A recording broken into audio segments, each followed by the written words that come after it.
자, 지금 시간이 2023년 3월 9일 목요일이고요. 오후 4시 30분입니다. 코스피 200 지수. 자, 314.04. 예? 314.04까지 내려왔습니다. 0.42%. 사실 뭐 하락폭은 크지 않아요. 예, 하락폭은 크지 않은데 월봉을 보시면 오늘 드디어 하단선을 찍었어요. 그죠? 하단선 찍었잖아요. 예, 오늘 하단선 찍었다. 그런 얘기죠. 예. 올라갈 때 하단선 안 찍고 올라갔잖아요. 예? 3월달 딱 시작하고 하단선 안 찍었어요. 그냥 올라갔지. 예, 그냥 올라갔다가 상단선 맞고 내려와가지고 이제 하단선을 찍은 거예요. 하단선의 위치는 T3이죠. T3. 314.20입니다. 오늘 313.59까지 찍었으니까 오늘 찍은 거예요. 이전에 상승할 때는 314.40을 찍고 올랐죠. 20 안 찍었어요. 그렇게 안 찍으면 뭔가 징후인 거죠. 이게 올라갈 생각이 있었으면 20 아래에서 찍고 올라갔겠죠. 근데 시작할 때 안 찍고 올라갔기 때문에 반대로 이제 내려오게 된 거죠.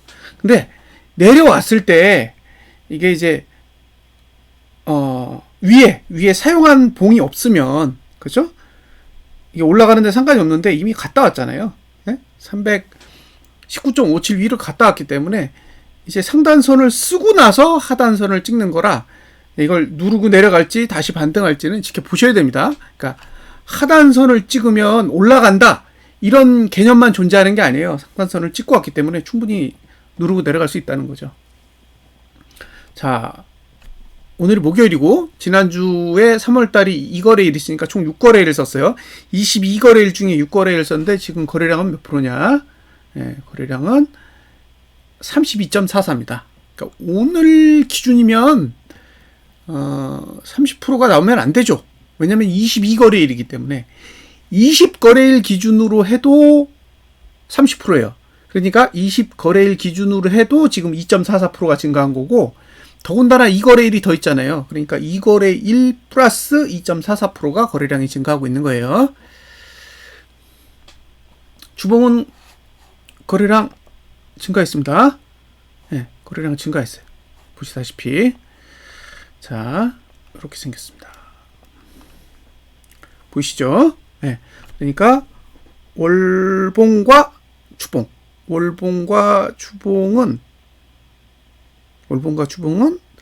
하단선 아래로 내려온 거예요.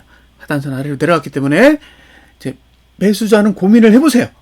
매수자는 이제 고민을 해야 되는 거고, 매도자는 들고 가는 거죠. 네, 저같이 이제 매도자는 그냥 지켜보는 거예요. 그래서 뭘 하겠다, 이건 없는 거예요. 네. 지금 상태에서는 뭘 해야 될 이유가 없는 거죠. 자, 이 상태에서 다음 주가 되면 어떻게 될까요? 다음 주가 되면 이렇게 생겨요. 이렇게. 이게 무슨 뜻일까요? 네. 이게 무슨 뜻일까? 생각을 해보셔야 돼요. 네. 이게 도대체 무슨 봉일까요? 네. 봉을 잘 보세요.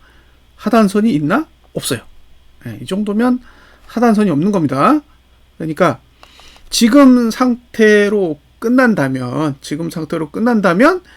이건 위로 가려고 그린 봉이 아니라는 거예요. 그러니까 주봉이 현재 상태로 끝난다면, 예? 지금 현재 상태로 끝난다면, 예, 이거는 상방 차트를 그린 건 아니라고 볼 수 있습니다. 아니라고 볼 수 있다. 지금 위로 올라가는 걸 막고 있는 거잖아요. 이 차트, 지금 만들어지는 차트는 어쨌든 위로 올라가는 걸 막으려고 차트를 그리고 있는 거예요. 내일 이제 증시가 올라가지고 뭐 아래 꼬리를 만들던가 양봉으로 바꾸면 상황이 바뀌겠지만, 예, 지금은 아니라는 거죠. 지금 이 위치는 그게 아니라는 거예요. 그리고 이번 주까지가 상승 시간대라고 보시면 되고요. 이번 주까지가 상승 시간대라고 보시면 되고, 이제 다음 주부터는 일의 영향을 받게 돼요. 일의 영향을 받게 되는데, 다음 주는 이제 종가만 영향을 받고 이제 그 다음 주부터는 고조종 다 영향을 받게 됩니다. 지금 신기한 건 거래량은 계속 맨 위에 있어요. 거래량은 맨 위에 있습니다. 이 거래량이 맨 위에 있다라는 말이 무슨 의미냐? 예? 무슨 의미냐면 볼린저 밴드 20하단선까지는 갈 수 있다는 얘기죠. 그런 뜻이에요. 그러니까 거래량이 맨 위에 있다. 이 말은 볼린저 밴드 20 상단선은 넘기 어렵고 그래서 이게서 밀렸잖아요. 볼린저 밴드 20 하단선까지는 가능하다는데 지금 볼린저 밴드 20 하단선은 296 정도에 있잖아요. 그러니까 현재 수준에서 보면 296까지도 열려 있다라고 볼 수 있는 거예요. 296까지도 열려 있는 상태다. 내일 체크해야 될 거는 지난주 저가를 깨느냐예요. 지난주 저가를 깨느냐. 그게 가장 중요해요. 주봉상 중요한 건 지난주 저가를 깨느냐 마느냐. 지난주 저가를 못 깨면 오히려 매수의 대상이고요. 지난주 저가를 깨면 매수가 죽겠죠. 근데 지난주 저가를 깨면 주봉만 깨지는 게 아니라 월봉도 깨지는 그런 상황이라고 보시면 됩니다. 어쨌든 현재까지의 주봉 형태로 봐서는 하방에 유리한 상태다. 하방에 유리한 상태를 그리고 있다라고 볼 수 있습니다. 자, 일봉도 등가로 시작하면 상단선이 내려오죠. 상단선이 내려오기 때문에 하방에 유리해요. 등가로 시작하면 하방에 유리합니다. 상승하려면 갭상승을 해야 돼요. 갭상승 못하면 하방에 유리합니다. 적어도 오르기 힘든 거죠. 내리지는 않더라도 오르기도 힘든데 오르지 않으면 어쨌든 주봉은 죽는다는 거죠. 만약에 내일 오늘 종가보다 낮게 끝난다. 그럴 수 있잖아요. 여기서 제가 사용한 언어의 표현은 가정이잖아요. 가정. 낮게 끝난다 그러면 지금 3일봉 기준으로는 여기 313.94? 요 아래에서 끝나야 돼요. 야, 근데 거기까지 다 왔네요, 이미 거기까지 다 왔기 때문에 의미가 없네. 이게 지금 종가가 최저가 모드거든요. 종가가 최저가 모드라 여기를 깨야 되는 거죠. 여기. 종가 기준으로. 오늘 거기까지 살짝 갔었네요. 자, 자금의 흐름을 보겠습니다.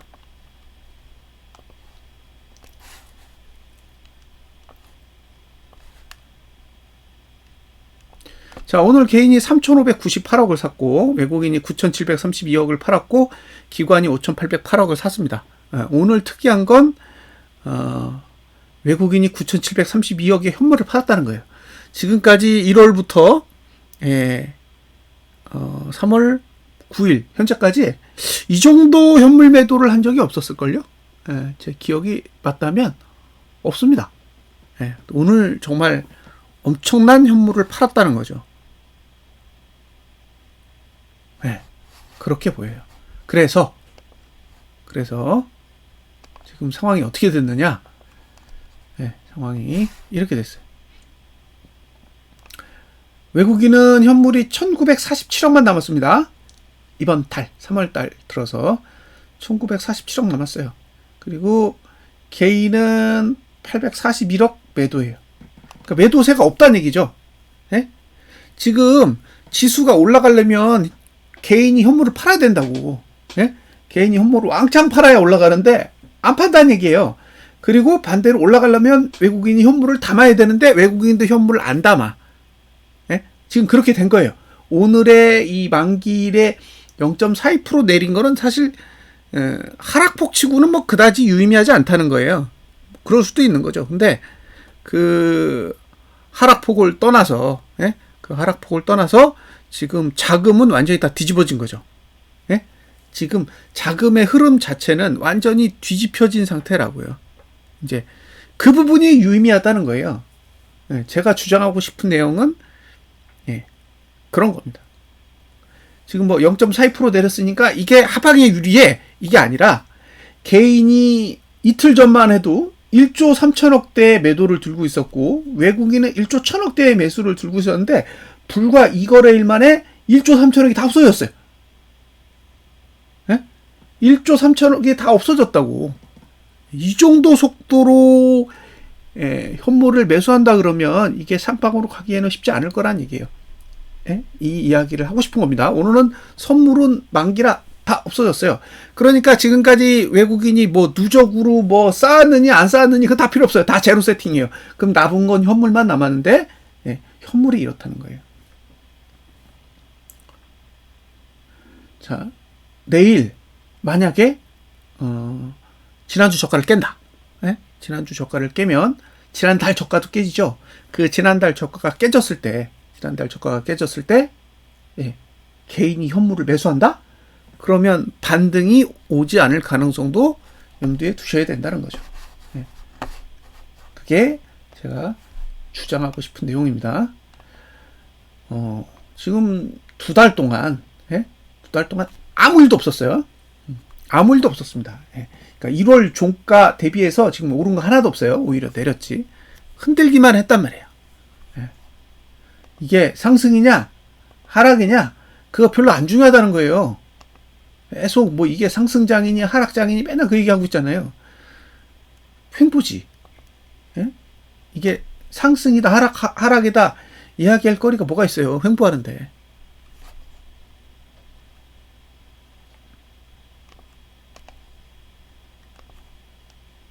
자, 자금의 흐름은 굉장히 유의미하다라고 보시면 됩니다. 자, 월봉에서 선행 스팬 2는 저항의 역할을 한다. 못 넘었어요. 전환선 9도 저항의 역할을 한다. 이게 305.93이죠. 그러니까 어쩌면 이쪽으로 향할 수도 있다. 그 얘기를 드렸어요. 근데 지금 저가를 깨면 가는 겁니다. 그죠? 지난달 저가 311.63을 깬다면 305.93으로 돌아갈 수도 있습니다. 그러니까 지난달 저가를 깨는지 관심 있게 보시고요. 그 다음에 주봉이에요. 주봉에서 중요한 거는 후행 스팬. 지금 후행 스팬이 어디냐? 여기 있죠. 그쵸? 후행 스팬이 있는 자리가 여기이기 때문에 이번 주는 어차피 여기가 얼마를 요구하냐면 333.92를 요구해요. 내일 333.92 갈 것 같아요? 저는 아니라고 생각해요. 333.91은 이번 주에 안 갈 테니까 그러면 주봉은 아직 상승 아니고 다음 주에는 얼마를 가야 되느냐? 331.93을 가야 돼요. 331.93을 가야 됩니다. 다음 주에도 쉽지 않겠죠? 지금 314인데 331을 가려면 17%가 올라야 돼요. 17%. 오르겠냐는 거예요. 지금 개인이 현물을 매도하지 않고 외국인도 현물을 매수하지 않는데 쉽게 가겠냐는 거죠. 그런 부분 감안하시라는 거예요. 그러면 점점 시간이 가죠. 점점 시간이 간다는 거예요. 마지노가 얼마냐면 319.57이죠. 319.57입니다. 여기 319.57. 이 숫자. 왜 이게 월봉으로 왔지? 319.57이라는 숫자. 이 숫자를 회복하지 못하면, 결국에는 278이 무너지겠다. 라는 거죠. 278이 무너질 수도 있다. 지금 319.57도 회복을 못했어요. 결국에는 월봉이 지난달 저가를 깨고 내려간다라는 거는 319.57로부터 그만큼 멀어진다라는 걸 뜻하고 305.93? 305.93으로 회귀하는 상황이 발생하면 발생할수록 319.57과는 멀어지게 되기 때문에 결과적으로 주봉은 망가지는 상황이 발생하는 거예요. 단순하게 지수가 305.93으로 갔으니까 뭐 여기서 다시 오르면 되겠지라고 생각할 수 있잖아요. 그게 아닐 수 있다는 거예요. 305.93으로 내려간다라는 거는 주봉의 상승을 아예 포기한다라고 해석할 수도 있기 때문에 3월 말 기준으로 319.57 보다 높지 않으면 상승장은 없을 수도 있습니다. 그리고 코스피 200 지수가 305.93으로 내려가면 코스피 지수는 2340까지 내려가게 돼요. 2340. 그러니까 코스피 200 지수로 307.7 정도가 2352고 305.93은 2340 정도 돼요. 그러면 2340 정도까지 내려가면 결국에는 코스피 지수도 후행 스팬이 기준선 26 아래로 내려가게 되는 거죠. 2352에 기준선 26이 있으니까요. 그쵸? 그러면 이제 다 끝나는 거예요. 상승장은 안녕입니다. 네, 코스피 200 지수, 코스피 지수 싹 다 후행 스팬이 기준선 26을 되드내면 그 다음에는 제가 봤을 때는 큰 하락이 한 번은 와야 올라간다는 거죠. 네, 여기서 큰 하락은 이게 작년 저점을 깨는 그 수준이 아니라는 거예요. 네, 작년 저점을 깨는 수준의 하락이 아니라 훨씬 더 큰 하락을 뜻합니다. 자, 오늘 분석은 여기서 마치겠습니다. 감사합니다.